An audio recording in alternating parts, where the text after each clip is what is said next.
Thank you.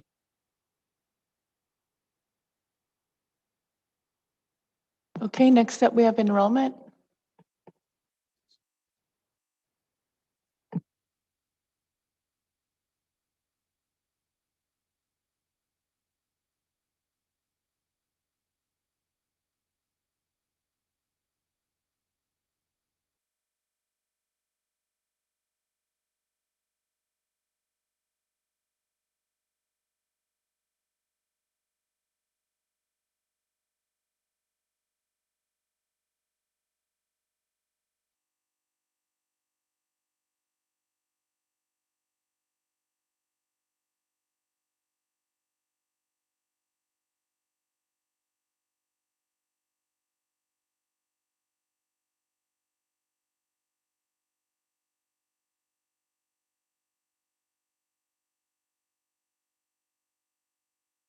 Is enrollment on their way? Yes. Okay.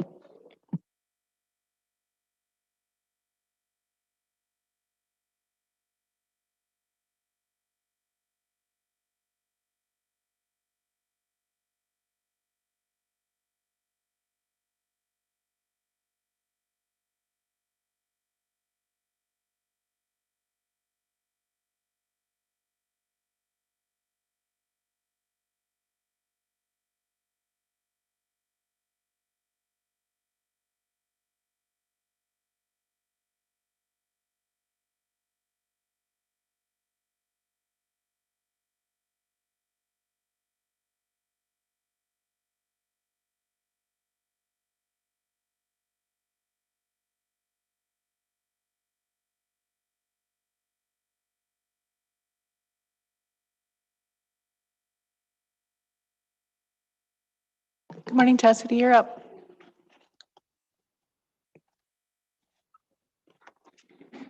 So her information begins on page 2 in the packet, and the resolution is on page 3. Go ahead. Good morning, Council. Just bringing forward to you the August 4th, 2021 per capita. Yeah. Second. Motion by Lynn, second by Anita to approve the resolution authorizing the August 4th, 2021 per capita distribution. All those in favor?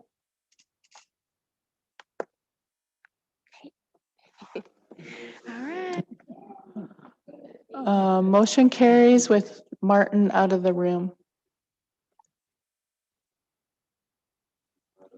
Thank you.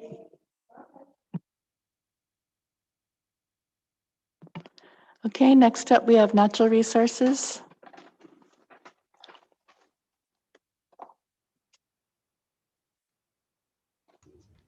Am I first? First item is Whisper, page 4 in the packet. Good morning, Whisper.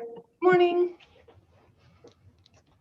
Okay, so I have 2 grants that I need to request approval for, and they both came in with the final agreements ready to be signed. And when I started looking into them, they hadn't been brought to council previously. So I am bringing them both in today to see if it's okay for us to accept those grants on behalf of the wildlife program. The first one I will start with starts on page 5, but it jumps around a little bit. So I'm just going to talk about the Heart of the Rockies Initiative Conservation Innovation Grant. And when I talked to Dale about this one, he said that he had talked to the people with the Heart of the Rockies. They asked if we were interested in being part of this this grant that is intended to limit livestock losses with non-lethal predator control. He indicated that we were interested in working with them, and then instead of asking for a proposal, they just gave us $18,000 for that grant. So I've been looking into it. I've been in touch with Nori at Contracts and Grants. From what I can find, there might be $1,000 in IDC allowed for that one from their grant. I rated that at our 17.47%, and it looks like I'll have to come up with $2,144 to fill out that IDC for that grant if you approve us to take that. It is a reimbursement type situation where we do the work and then submit them receipts and they send us a check back for that work. We're going to be doing probably mostly electric fencing and flandry for people who have livestock, and there is some carcass removal and composting money available. I'm not sure that we're set up to do that yet, but we are trying to look at that in the future. So what was the grant amount? What page is that on? 8. Page 8. And Whisper, I do have the screen share available for you to show your pages when you present. Okay, let me grab it.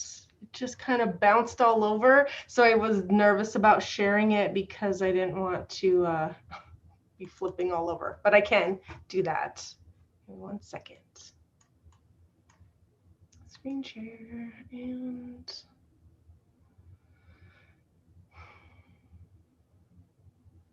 agenda.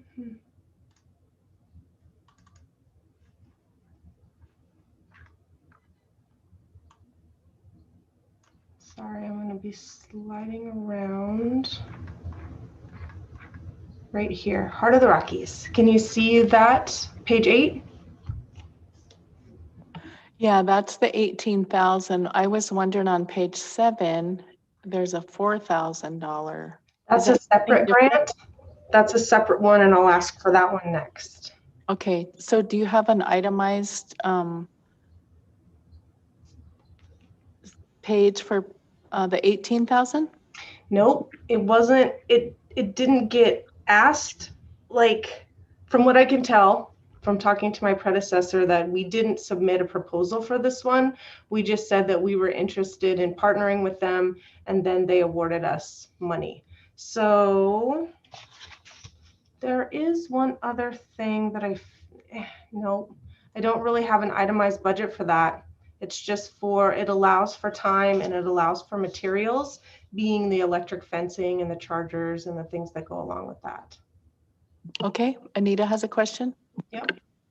So Whisper, just to clarify, this is just prevention. It sounds like a grant for prevention, like you said, with the electric fencing and stuff like that. It's not for predation. Yes, Like ma'am. the Montana Department of Livestock. It's strictly prevention. Am I Yep. right?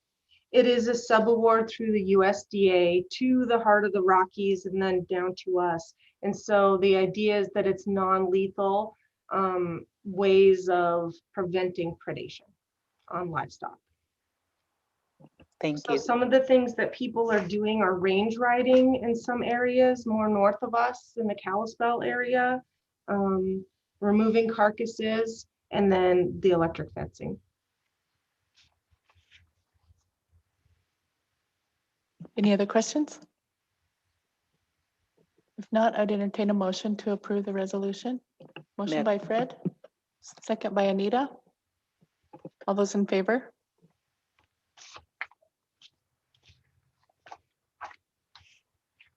Motion carries unanimous. Lunch. And the second one I'll take us to is the vital ground.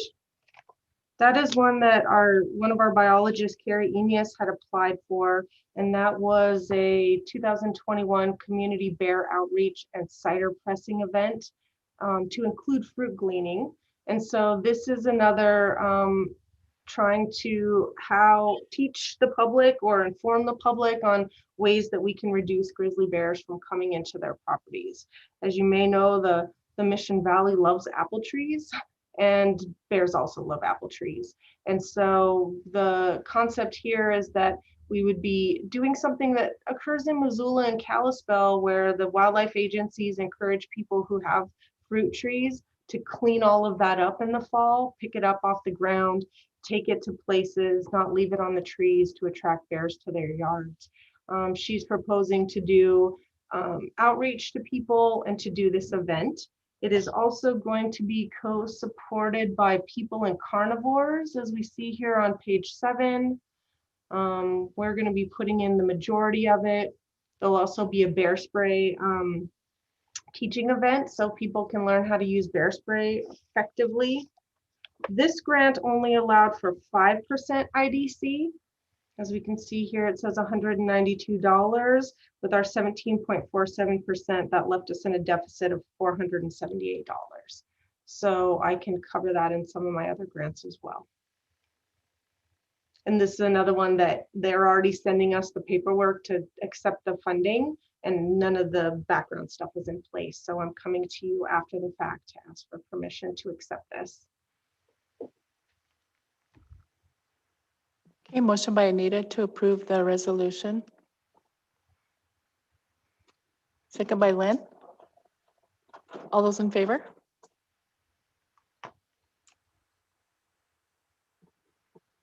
Motion carries unanimous. Thank you. Have a good day. Thank you, Whisper.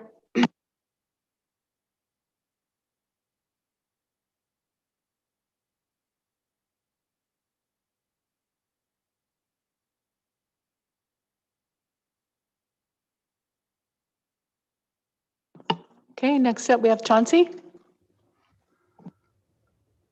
Good morning, Madam Chair, Council. Can you hear me? Yes. Okay, so I'm coming here today to ask for approval for capital equipment purchase to restore a water quality boat and to purchase a boat motor. In the packet, I've kind of done my due diligence to get as many quotes and estimates as possible. We really haven't seen. We've actually seen quite a bit of increase in the materials since, kind of the pandemic has been going on. So, and a lot of local businesses aren't carrying boat motors. So we were able to get a quote for one of them, and that's why I am at council to get the approval.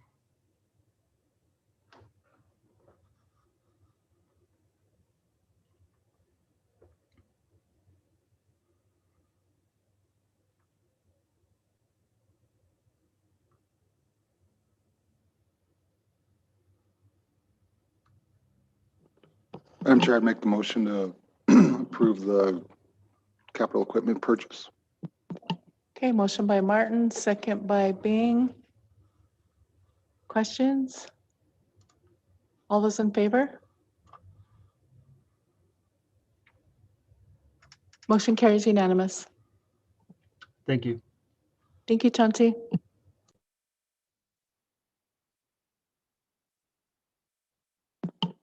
Okay, next up.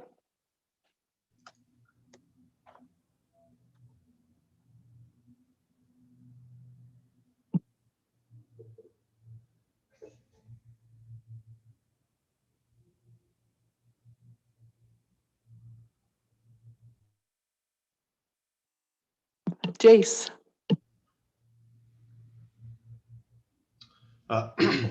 Good morning, Madam Chairwoman and Tribal Council.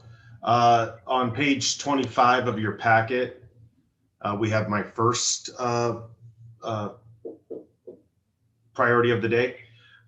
This will be the second modification to the Flathead River Pumping Plant electrical safety upgrades that was originally approved on 7/10 of 2020. And we did a modification right before Christmas of 2020, modification 01. So today I'm here, this one kind of has a special request in addition as of, so the original contract expired on June 1st. Obviously today is June 3rd. So we need to backdate this to the 1st. This modification 02 includes 4 field directed construction changes, FDC 06 through 09, for a total increase in the contract of $11,727.39. That'll bring the new contract amount to $1.181 so I'll start that over. 1,181,495.85. And we would need to extend the contract through the end of this year to 12/31 of 2021 to allow for commissioning of pump number 3. This is in no fault to the contractor. This is actually involves a FIP issue that number 3 couldn't run for full commissioning as we had initially planned to do.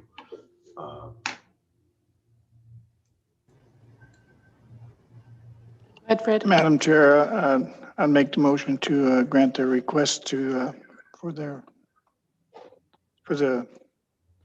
addition for the pumping plants. Okay, motion by Fred to approve modification number 2, question by Len. Thank you, Madam Chair and members of the council. So Jace, just to try to get some clarity on this particular project. So in the future, at some point in time, are we going to completely just replace the pumping plant now that through our water compact? And right now, with the work that you're doing now, are we just, is this just maintenance repairs to keep the existing plant running? Councilman Two Teeth, these were the electrical safety upgrades. This was really mostly a human safety factor issue. If you recall, and you may not, but the safety, the electrical components of the pumping plant were the original 1940 installs, and the FIP personnel had, I mean, there was literally rubber bands holding things together in some of those cabinets. So this was a complete gutting of that system, and from the substation to the motors themselves, all new wiring, all new modernized soft starts, auto transformers, auto starters. So this is basically brought it up to the 21st century standards. Pumps 1 and 2 now have been running for the better part of 6 weeks, and the guys just say they run smoother, they sound better. Unfortunately, there was an internal component with number 3 that we couldn't. We actually did basically a field test. I was there for it. We ran number 3 for almost 2 hours in early April. But when we went to actually commission them with everybody, there for the official commissioning, number 3 had an issue. No fault to the contractor. But as far as the long-term plan with the pumping plant, we're still, the scoping study is still taking place. We'll have that finished at the end of this month on the 30th of June, at which point we will probably present that to you guys and talk about the future, the long-term plan for the pumping plant. But these safety upgrades were essentially mostly relevant to human safety factor and really just keeping the plant running for the next few years. But really, it is more of a longer term solution. Whether that is actually the full plan or not, I can't say at this time. Okay. Thank you, Jason. I'll second the motion. Madam Chair, Go ahead, Lisa. that motion needs to include in the action that it needs to be backdated because it is expired. I'll include that language to backdate to request. Okay, motion by Fred, second by Len. Any other questions? All those in favor?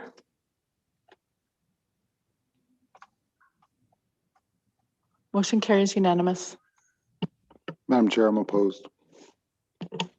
Oh, I thought I saw your hand up. Okay. Martin opposes, motion carries.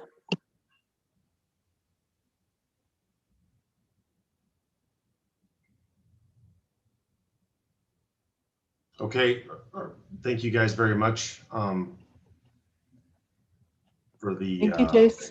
contract. I'm also up next for the Jocko K Canal diversion on the Jocko River. We're asking for a contract modification with McMillan Jacobs. This would be modification 3.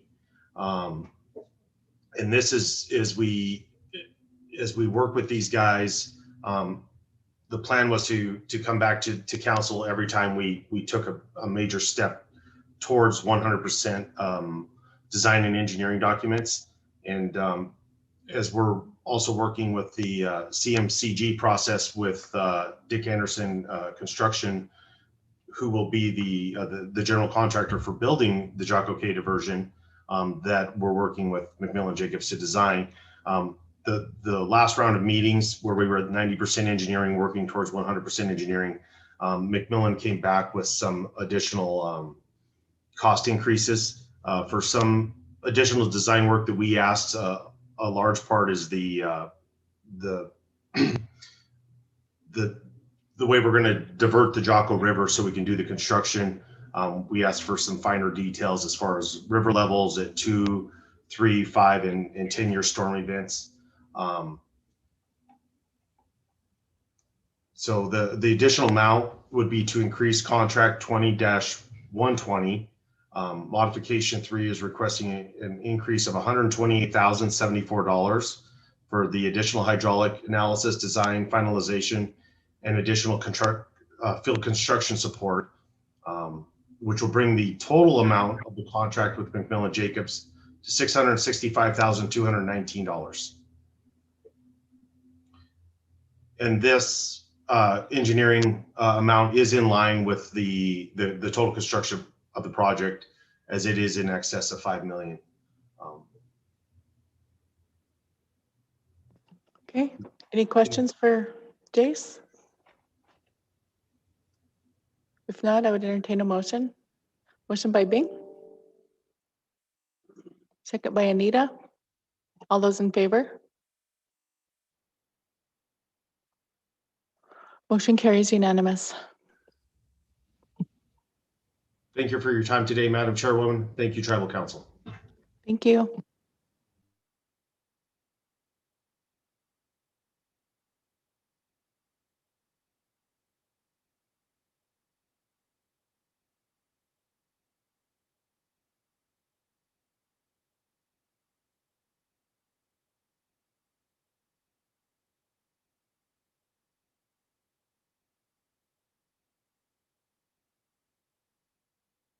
Okay, Scott, you're up next.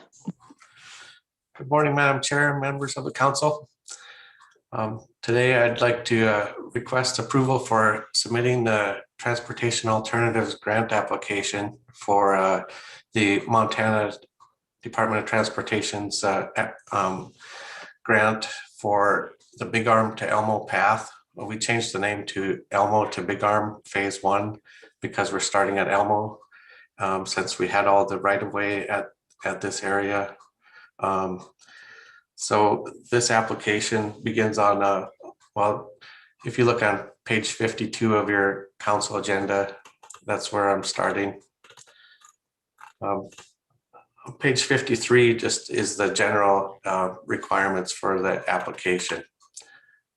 And it's all electronic, and you have previously authorized DJ&A. We had a contract with DJ&A Engineering to do the preliminary design and feasibility for this, and start preparing the application. The application's ready to go, and we had a public input meeting on May 13th, and we're just requesting authorization to submit this application. Let's see if I could share my screen.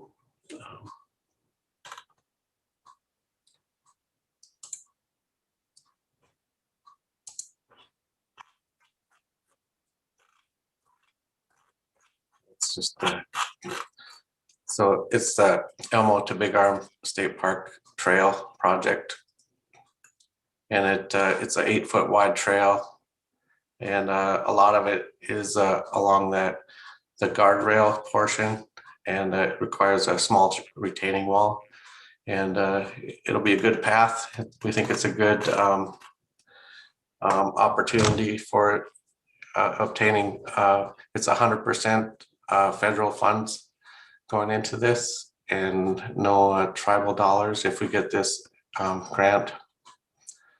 And phase one is just adding 2 new crossings onto across Highway 93 with signaling with lights, flashing lights. And then also the trail from all the way up to the picnic area.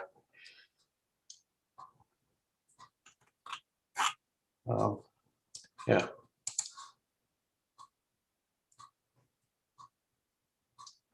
That's all I had for requesting the application to be approved to be submitted. Madam Chair, I'd make the motion Okay, to, we have motion by Len, Oh. second by Martin. Any questions? All those in favor? Motion carries unanimous. Thank you, Scott. Thank you. Go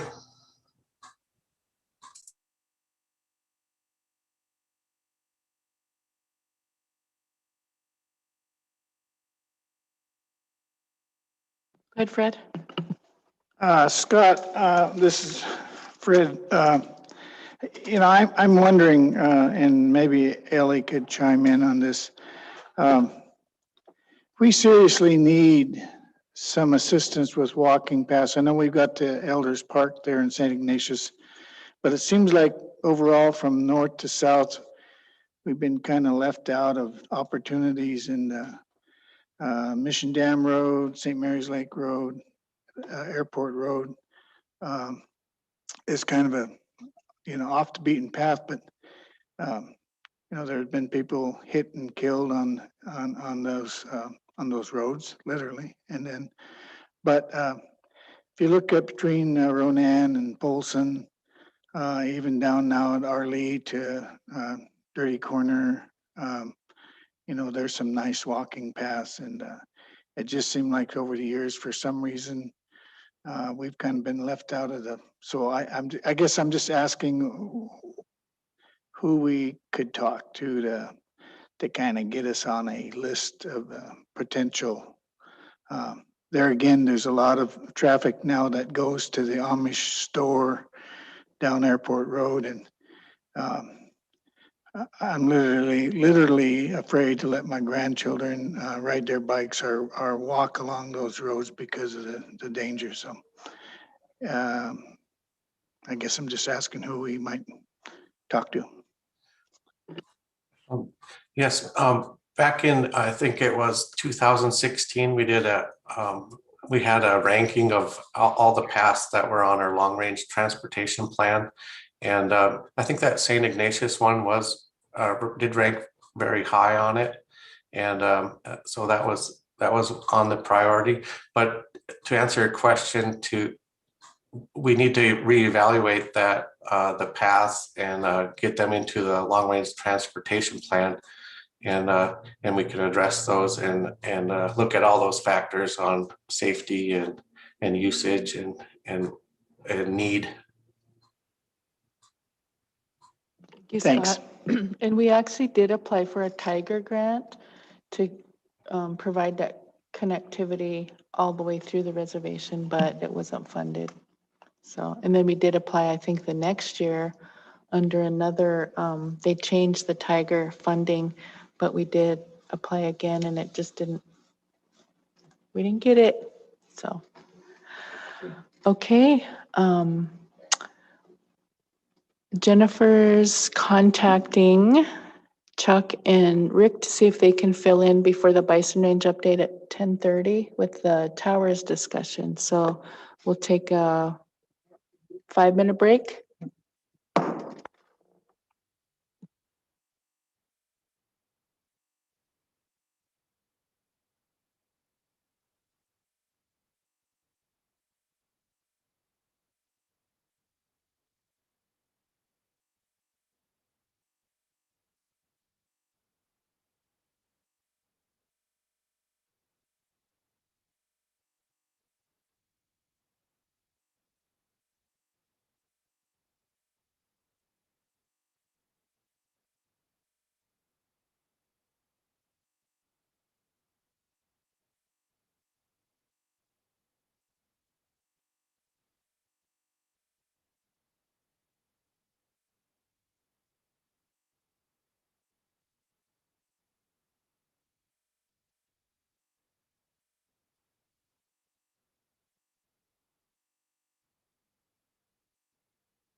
We will call the meeting back to order. Bison range update.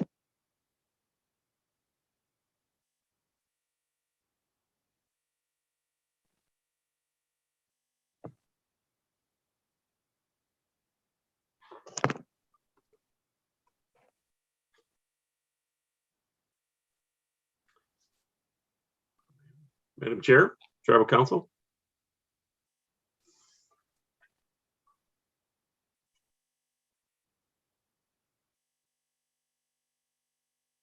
We have, Madam Chair, we have a couple updates from Steph and Amanda, and then Brian Upton has some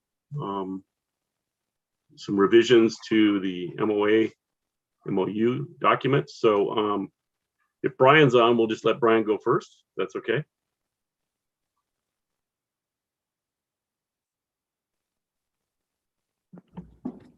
Good morning. Thanks, Tom. Madam Chair, Tribal Council.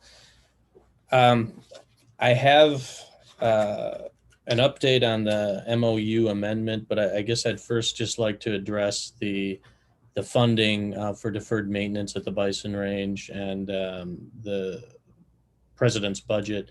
I'd mentioned on Tuesday, but wanted to elaborate just a little bit.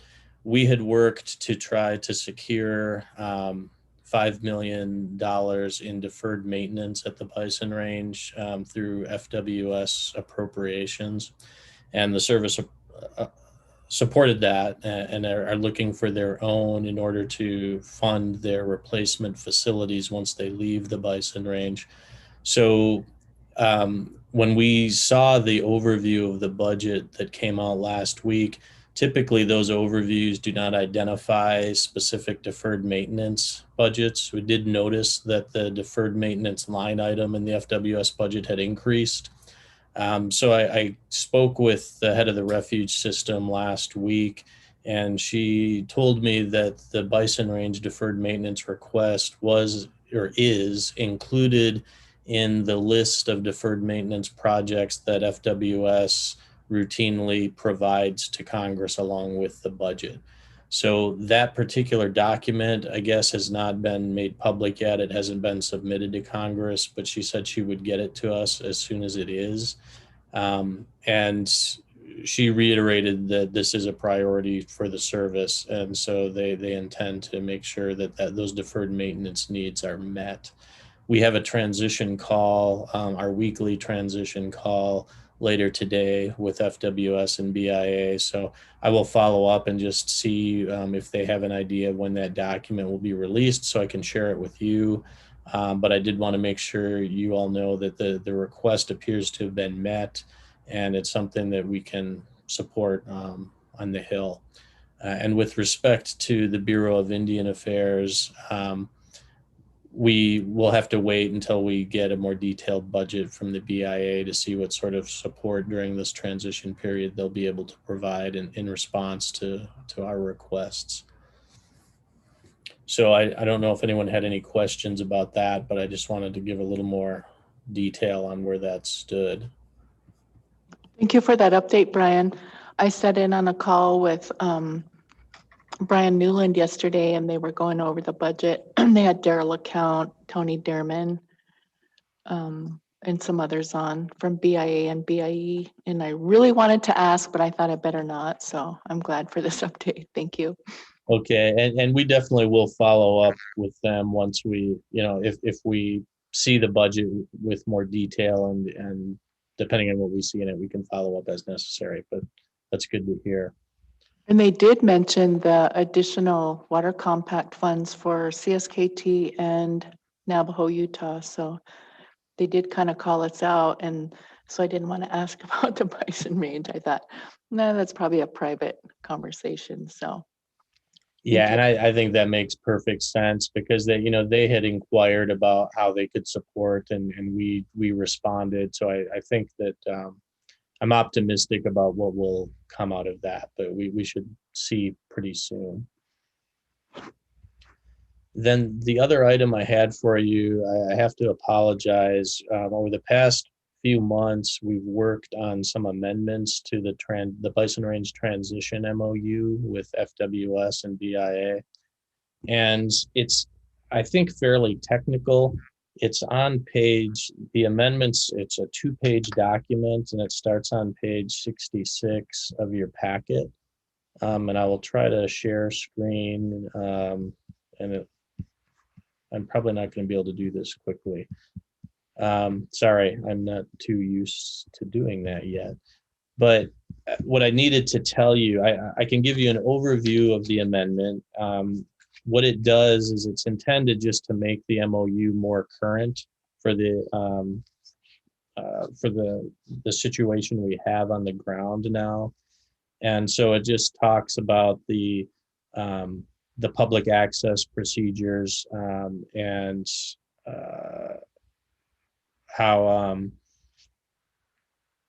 the tribes and the service have agreed that the tribes will set and collect the fees for the bison range, and just notes the tribes have adopted the emergency regulations that you have governing the bison range. And then it mentioned it would amend the MOU later to say that because of the constructive relationship we have, we won't be doing more written amendments to the MOU unless they're pretty material and they rise to that level of really needing to amend the MOU. And then lastly, it just updates the Bureau of Indian Affairs point of contact because Brian Mercier had designated Shana Radford as that.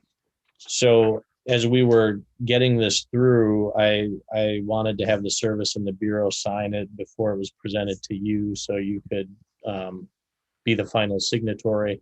And I've got the Fish and Wildlife Services, the regional director's signature, and it's going through the BIA right now. And I realized I've never brought it to you for your review and consideration. So that was a major oversight, and I apologize for that. If there is anything that you would want to change with this, then we can certainly make those changes and start over and go through the service and the BIA. But I apologize for that. I did want to give you a chance to look at it and let me know if you either have any questions or if you want to sit with it for a bit longer, and I can revisit it with you next week. So the status is it has been signed already by the Fish and Wildlife Service and it's pending signature by the Bureau of Indian Affairs. If you don't have changes or concerns with it, then I can just bring that signed document to the chairwoman if you approve this. But as I said, if you want to sit with it for a bit longer, we can do that. And if you do decide you want to make any changes, I can certainly go back and do that as well. Does anyone have issues with approving it now?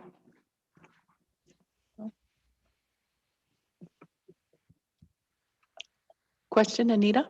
So we agreed to or discuss the 2-year transition period. Brian, I'm looking at page 2 when it's talking about the 2-year transition. I'm sorry, Councilmember Matt, which part of the amendments are you looking at? It's on 69 of our Oh, packet. okay. That's, yeah, sorry, that's in the existing MOU. And let me bring that up. There shouldn't be any changes with respect to the transition period. So let me just look at what you're looking at on page, you said 69. I think she was referencing that last paragraph where it says the legislation included a 2-year transition period, but. Oh, right. Yep, I see that. And that was just with respect to staffing and just referencing that we will work with the service to make sure that both the tribal and federal staff are taken care of during that transition period. That was the intent of that paragraph. Does that respond to your question, Councilmember Matt? Yeah. Okay.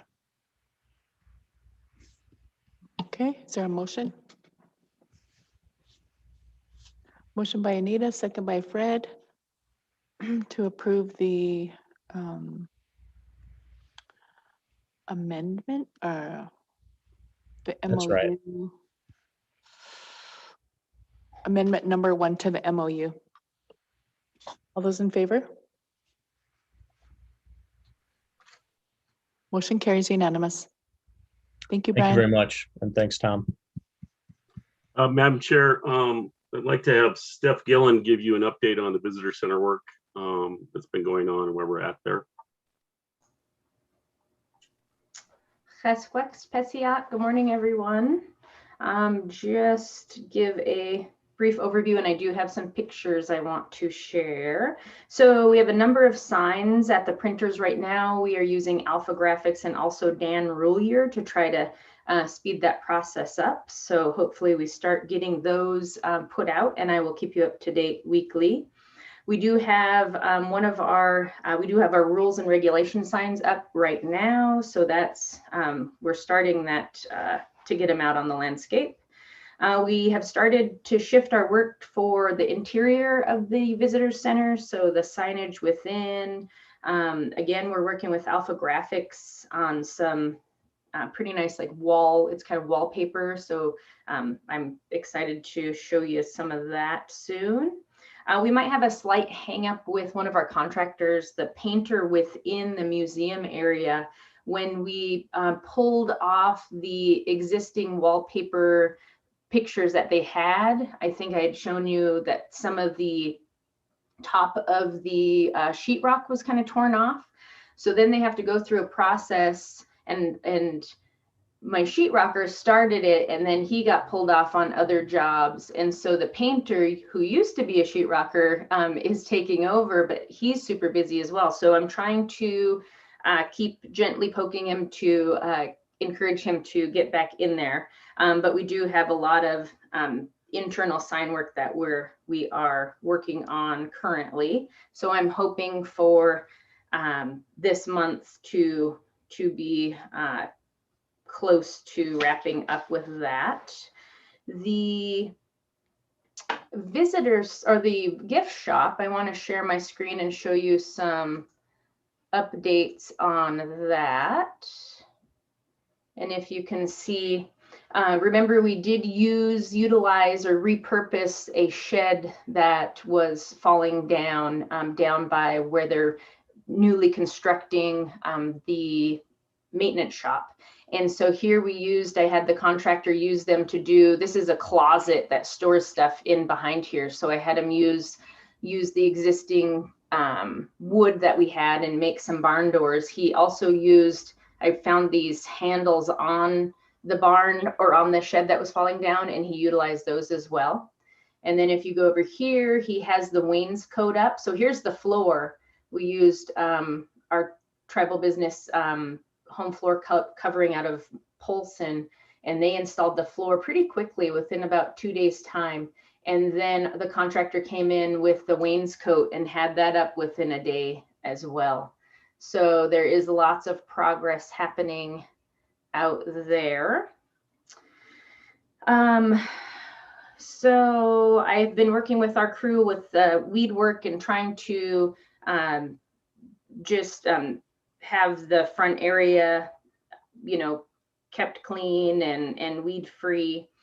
One thing I was going to ask was, as far as the flag poles, I know we had discussed possibly getting 2 to 3 flag poles constructed, and wanted to know if I reach out to our maintenance program to do that and request their assistance with that. I think you could start there. They may have you bid it out though, just because I think their plates are pretty full already. Okay. But I would start there. Okay. I know John Nice did a lot of flagpole installation for our Indian education committees. So I know he's a pro at it. He might not love to do it, but yeah, I'll reach out to him as well.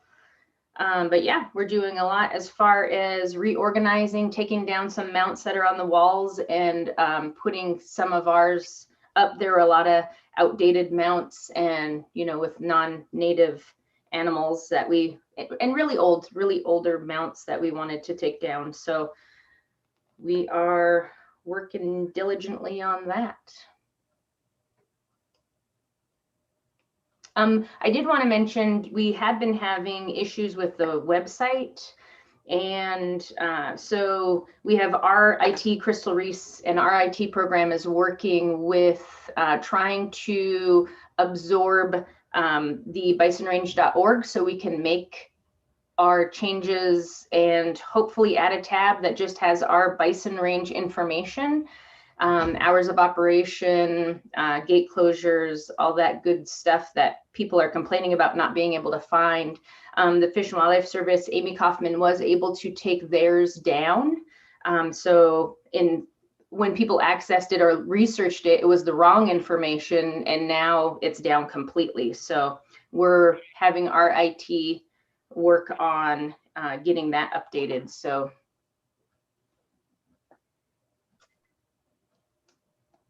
and that's all I had. Thank you, Steph. We have Amanda Bordeaux, who's our, been managing the main visitor contact with the day use sales and administration there on the front desk. So Amanda has a brief update for you also.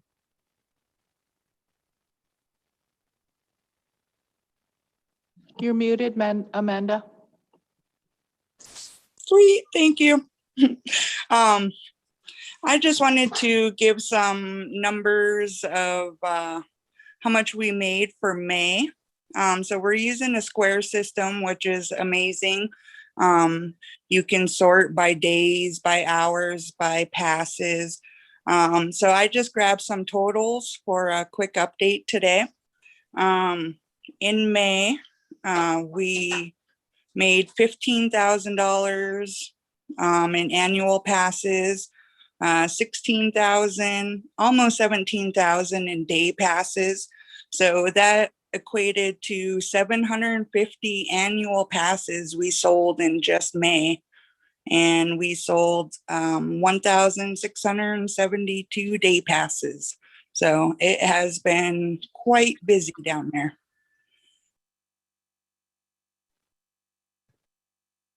That's it, for a total of almost 32,000. That's great news. Are you guys staffed up yet, or are you still advertising? Our front visitor center staff is there. We hired them on TEAs just to get them on quickly. The full staffing, all the positions did close in May. So we're waiting for Shelley to return from vacation. Then we will be doing interviews for those positions. Yes, Madam Chair, we did make one selection for the game warden position. So that person will be starting shortly, I think mid-June. He won't become a full vetted warden until he passes and attends the State Academy, Law Enforcement Academy, which would be a year out. We're also in the final stages of the process for the selection of the coordinator position. And hopefully that might happen real fast. Couple other updates in relationship to the annual pass that Amanda mentioned. I think that currently that's shattering the record for annual passes at the Bison Range within the first month of operation. So I don't know if that reflects just the general increase of people here, or as I mentioned before, there's always a heightened interest every time that we've been present at the Bison Range also when the tribes are involved. In the last two AFAs, that was the symptom. So I'm not sure if that's what the case is, but that is some good news. A couple other things, like Steph mentioned that they're working on the new shop. Also,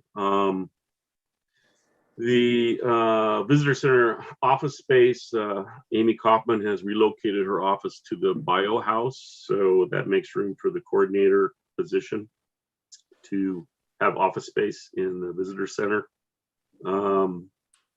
We've continued to have some issues with the day use toilets we hope to overcome, where people lock them as they leave and then the doors are all locked. We're trying to figure that out. And then also, there's been some special meetings and discussions on the antelope and bighorn sheep populations at the bison range. And I have to apologize, I haven't finished the recommended fee schedule for your consideration for the group use and commercial uses. And then there's some additional activity guidelines that we would like to add to that for those large groups and some of the concessionaires. So hopefully next week I'll be able to present a draft of that to you at that time. I think that's basically everything we have right now. If there's any questions. Fred? Yeah, Madam Chair, thanks, Tom and Steph and Amanda. Thank you for all your hard work.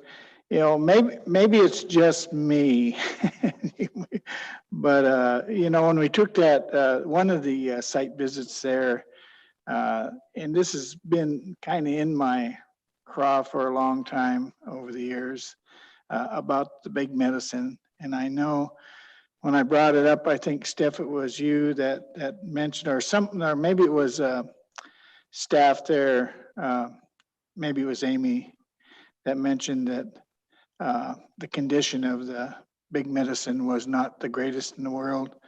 But I'd mentioned, you know, with the, the taxidermists in this world and now have, I mean, they come a long ways and there's ways to improve on what maybe the condition is. But I still would like us, and again, maybe it's just me, to consider if that big medicine is sitting in the closet somewhere in Helena, it would be nice to have that back there and I could visualize big medicine in the viewing area with a plaque of information, the years that he was there and the year that he passed away and how significant big medicine was to our people. So, you know, and again, maybe it's just me. I don't know if there's any further discussion on that or anyway, just food for thought. Madam Chair, thank you, Fred, for bringing that up. That's a good reminder. We did in discussions various times talked about that possibility. Of course, with the reconstruction or building a new museum in Helena that's funded, it's an opportune time to make that ask.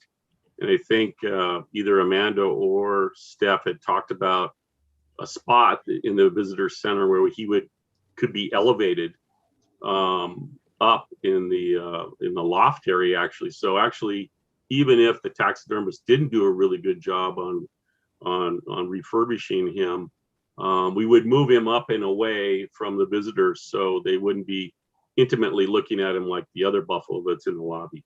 And that might be a potential opportunity as a site location for big medicine. So thank you for bringing it up. It's a reminder. I have not called Helena to track that down, and I'll attempt to do that today or tomorrow.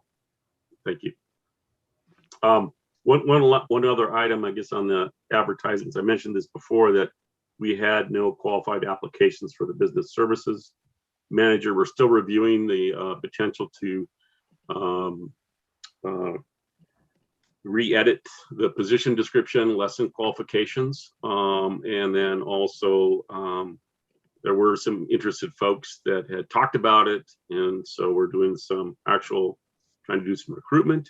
I know some council members had thought they might know somebody also, but that position, there wasn't any applicants that qualified. So we're going to have to re-advertise or do something more creative with that business services position. Comment? Go ahead, Len. Thank you, Madam Chair and members of the council.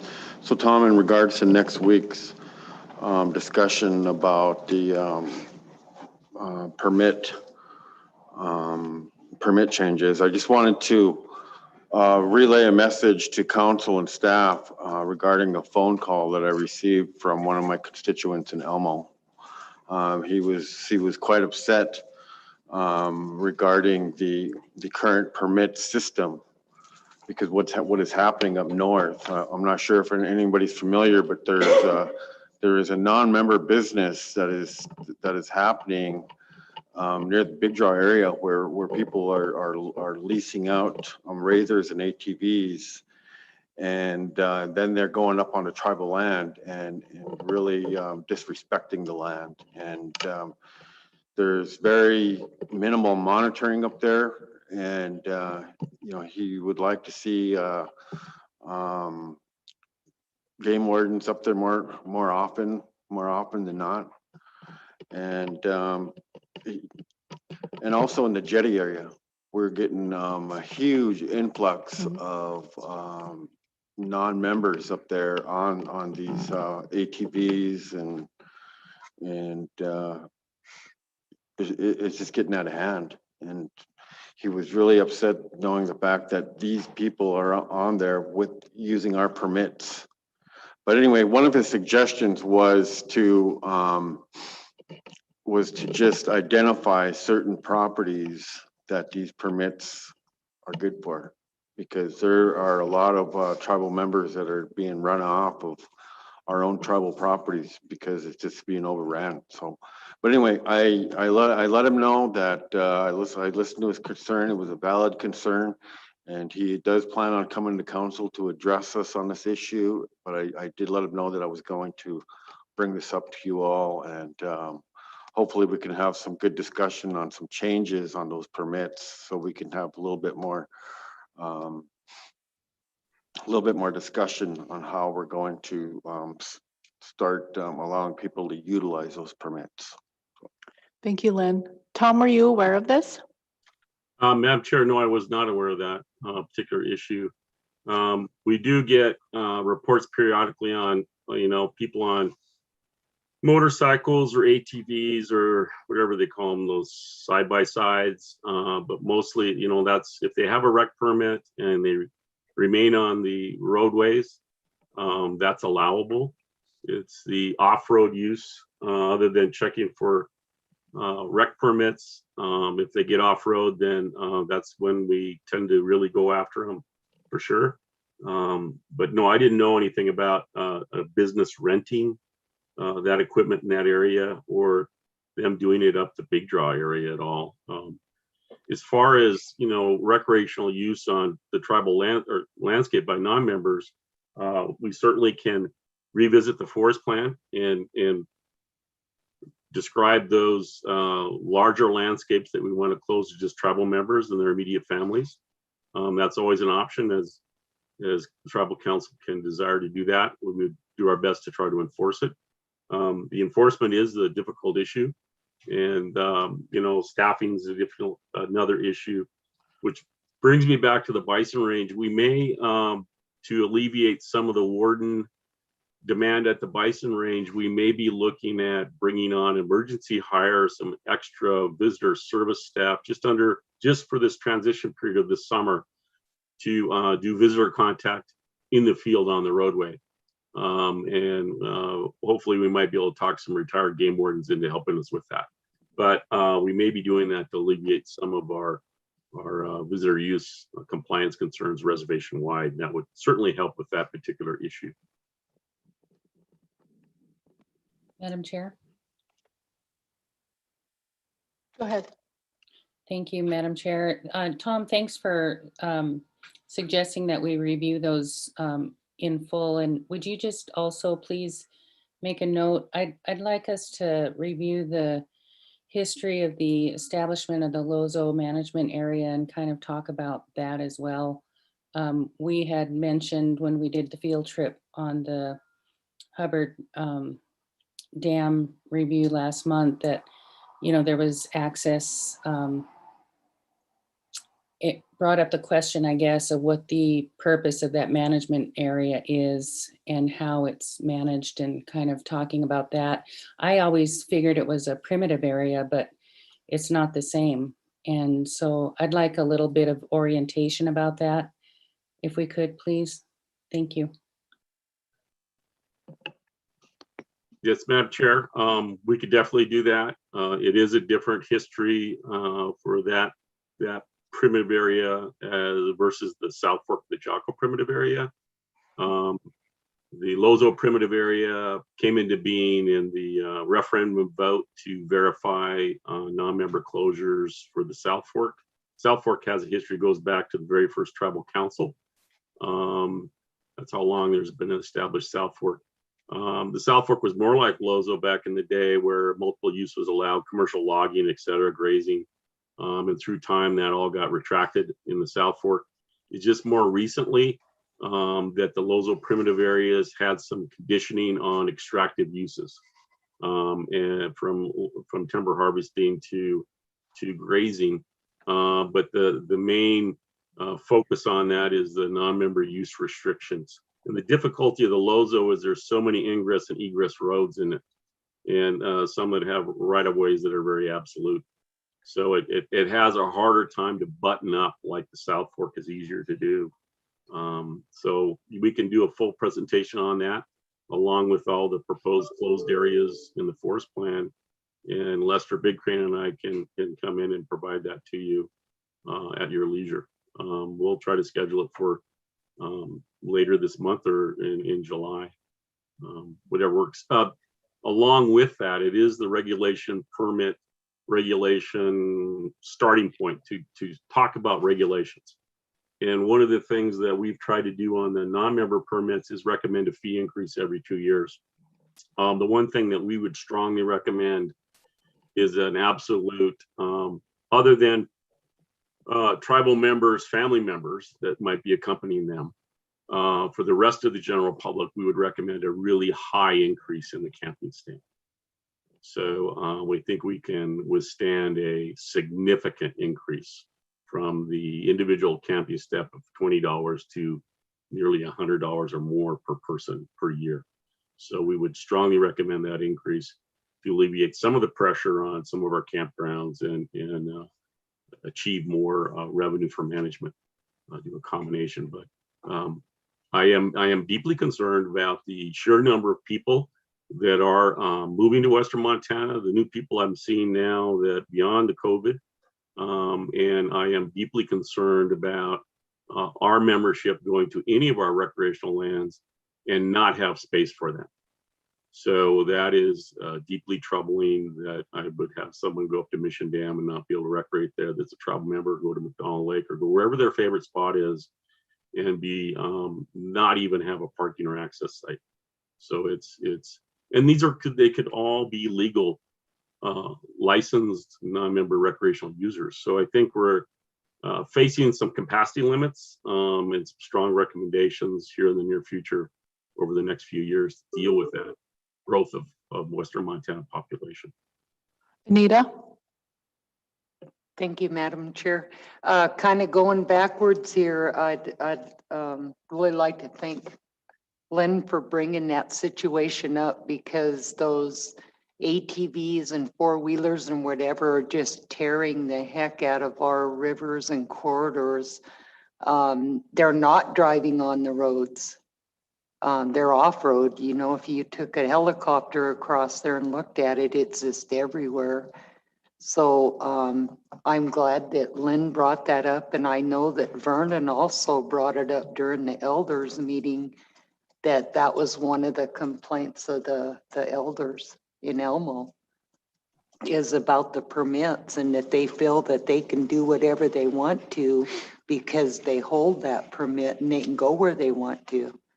So I'd really like to entertain what we can do to try to regulate or do something before our land is tore up more. You know, the boats are starting to go down by the river now. Last weekend, they did some road work or something, and they routed them right by our house, and there had to have been over 50, 60 cars that day.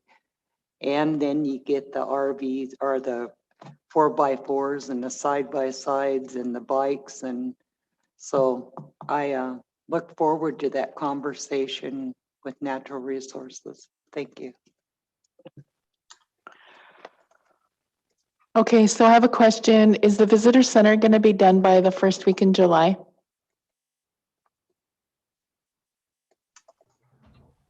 I hope so. That's and like I said, I'll continue to push our painter, but also the development of signs. Like I said, we've started working interior, so yeah, we're gonna work hard, and hopefully get them to the printers in time to get them displayed. So yes, at some capacity, yes, we'll. Okay, if we could make it a priority because we're getting a VIP visit in July. So whatever we can do to push that. What's a Madam, VIP visit? Sorry, just a question. what is the date? Go ahead, Tom. What is the date of the VIP visit? The first week in July. It's not confirmed yet. Yes, I will try my hardest. That's what we're trying to do right now anyway, but yes, I will. We'll work more. We'll work harder. So Tom, I wanted to report something to you since we're talking about abuses in our recreational lands. So my family was camped at the Diversion Dam this weekend, and they were at the first campsite. There was a family from Oregon at the other campsite. I'm not sure if they were tribal members, but there was no game wardens in that area. And I think it was Friday night. Two vehicles came up. One was like a wood truck, and it had all kinds of probably stolen items in the back of it. And they came to my family's camp, and there was two women and one teenager at the fire. And they came over there with the beer, and they were obviously on meth or something. And they said, "Oh yeah, we're looking for someone that we delivered wood to." And seriously, they were just scoping out the camp. And there was a yellow Hummer at the other camp where the Oregon family was camped at. And they had like a dining room table and chairs and all kinds of probably stolen goods on their trailer as well. So I just wanted to report that, there's a lot of activity going on there. And, this is where we go to recreate and to refresh for the weekend, and then to have that kind of stress, on the family. And, especially the kids, and the women, they were scared. And so I wasn't there at the time, but that's what they reported to me. So I just wanted to make you aware of it, if you could let Dan know. I will, Madam Chair. Did they get any license plates or any identification? No, just the wood truck and the yellow Hummer. It was dark. Okay. And they weren't gonna approach them. I have a comment. Go ahead. Thank you, Madam Chair and members of the council. So we've been having this discussion. I can recall since being on council, just identifying all of these issues that are taking place on our tribal land, and we all know and acknowledge that we just don't have enough game wardens out there to cover the whole reservation, at any given time. So what are we going to do about it? I mean, we continue to talk about it, and I think now we're more in a better situation where we're able to start looking at recruiting more game wardens and more of those resources, so we can start getting people out, getting more patrol out there on our tribal lands. So maybe we need to ask our NRD staff to put a proposal together on getting more game wardens and what that's going to cost, and start that process right away. Otherwise, we're just going to continue to receive complaints from the membership. We're going to continue to have this discussion and nothing happens. It's just the same status quo. So I would like us to, I would like this council to take an action and move forward on addressing that. Thank you. Bing? Thank you, Madam Chair. Just to follow up with what was talking about campgrounds here too. I have also had some complaints about campgrounds up there. A lot of them don't have any toilets and whatnot up there to use up there. Some of the toilets that do have are pretty what they're well taken care of. But almost there's a chance of putting some extra toilets up there. But there's probably I think there's one of the campgrounds right there right up to the west of there across the bridge to go up to Twin Lakes. There's a couple campgrounds there that doesn't have any bathroom facilities at all. But it'd be good that we could have some more bathrooms up there, even along the Joppa Road. There's campgrounds up there too, right along the Joppa Road that doesn't have any bathroom facilities, from diversion dam where Shelley was talking about and Hungry Man's Camp. But past that, there isn't any bathrooms and all up through there. There's, I don't know, probably 3 or 4 or 5 campgrounds up here along the river. So if there's any chance we can, possibly get some bathrooms in there would be probably really appreciated by people.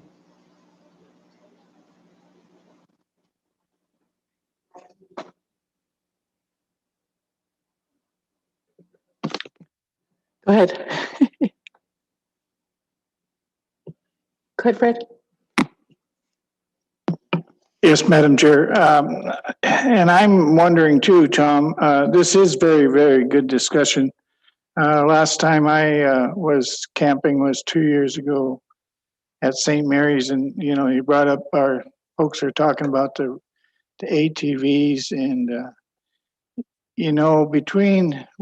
for one, I couldn't find a camping spot at Twin Lakes, so ended up going to St. Mary's along the dike and not to pick on the ATVs, but it seems like some of the folks that have the side-by-sides and ATVs, they just don't respect other campers. And you could go either to Twin Lakes, Bing, I know camps at Twin Lakes too, or to St. Mary's in the evening, and you can just see a cloud of dust on the lakes.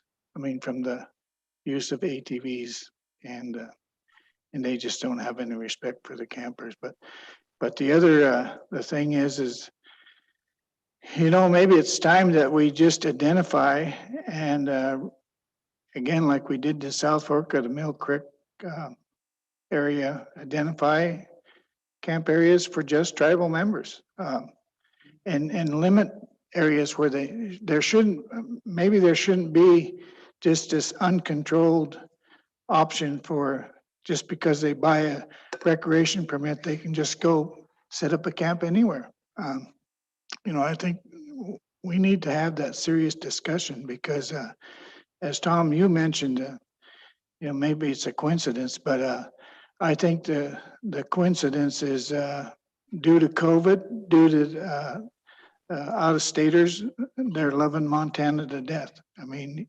the national parks are restricting how many can go in the glacier, and I'm sure Yellowstone will follow. But I think it's time that we have a serious discussion on where folks can camp, and maybe some of these areas, like we did the South Fork and the primitive area over in Mill Creek, close areas for just tribal members.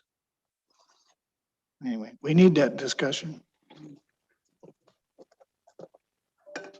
Yes, Madam Chair. Go ahead, Tom. Yes, the tribal forest plan identifies additional closed areas that the previous council approved when they adopted the forest plan. It was trying to identify and button up roads so it could be easily patrolled. And those have not been implemented.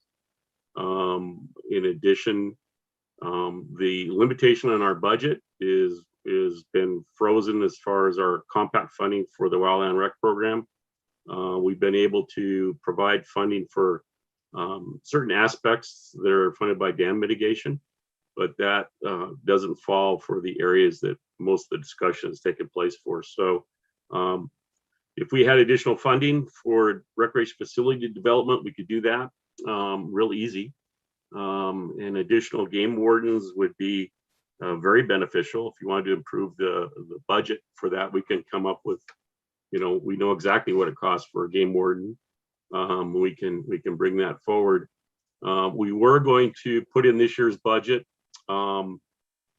trailers to set up those temporary check stations, so that we have that facility so that we can go and move a check station and entrance station around to different drainages and do that spot check. But that would provide the cover, the security, the shelter needed for that work site and for those employees, whether they would be a game warden, as we strongly recommend, or another tribal employee that has some training to deal with public in that situation. We were going to put that in the budget submitted today for capital equipment for one or two of those trailers, probably two. And that allows us with a portable check station. So that would be an additional help for us to sway the people. Definitely, we can bring this discussion and have it all with tribal council. You can go as far as to limit overnight camping by non-members on all of the tribal land, other than maybe sites that you want to have it where it's commercial in nature, like Big Arm Resort or Blue Bay, where it's needed for revenue to manage the site. Certainly, we can do that.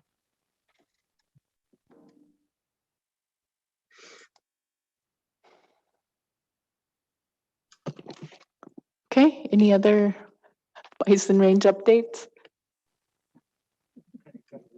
We did get a little off subject.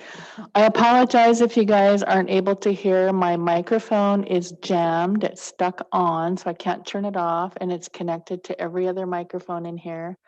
So I have IT on their way. So we might need to take a break in between this and the Lands Committee. Go ahead, Anita. I just had a quick question. What does it cost for a conservation permit for a year? Madam Chair, it depends on the residence of the individual. So it varies. I believe our resident, pardon? $20 for a whole year, is that what you're saying, Amanda? Yeah, $20 for a conservation permit, but it does depend on where you live. It's $20 for everybody who lives on the reservation. If you live within the state of Montana, it's $23. If you live out of state, it is $26.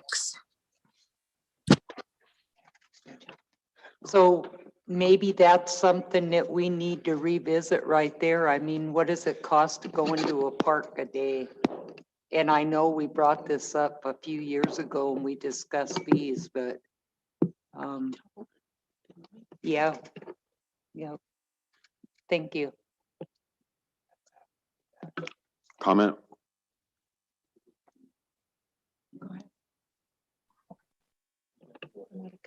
Okay. So again, Tom, I guess we got away from the Bison Range, but is that everything? Anything else? I have one comment. Go ahead, Lynn. As we conclude this discussion, and this is in regards to our previous discussion about the game warden. So just so we can keep a track on this and keep moving forward, I want to make the motion to have our NRD department to put together a proposal on budget to increase our game warden staff for tribal council's consideration and next week's discussion.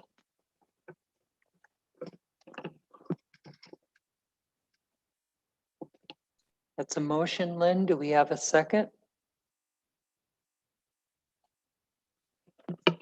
I'll second Lynn's motion.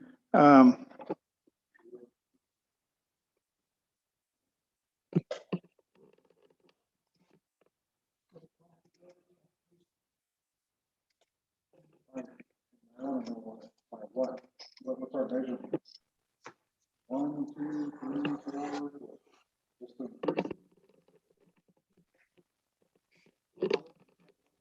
And do you want them to bring a plan in? Is that Bring a part of plan the in motion? and, you know, just for discussion purposes, I mean, I think it's ideal.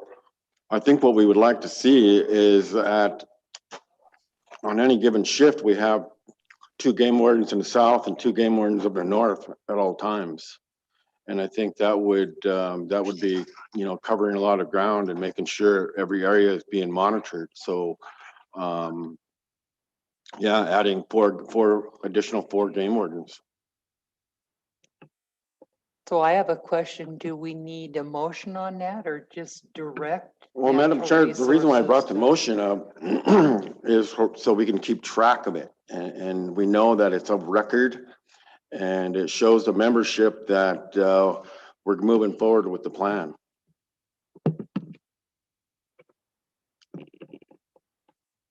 Go ahead, Brett.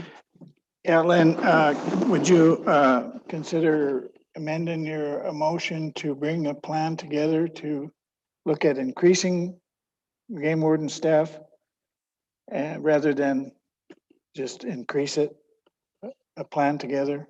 Because I think there's a lot of things that can be talked about during that. You know, it could be during summer months, or it can be, you know, identifying where the game wardens, you know, because the age-old story is like what Shelley brought out, you know, in that area, there was no game wardens available.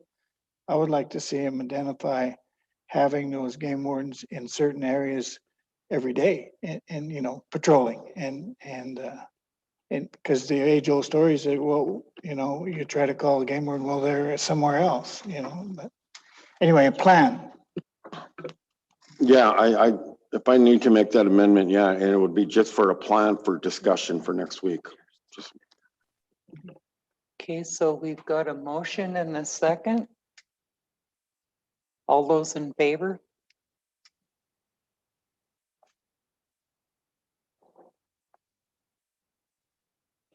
It's like unanimous. okay, thank you all. Okay, let's take a break. He's got to unplug you. Okay, we're going to take a quick break so we can do some technical work here before we go to lands.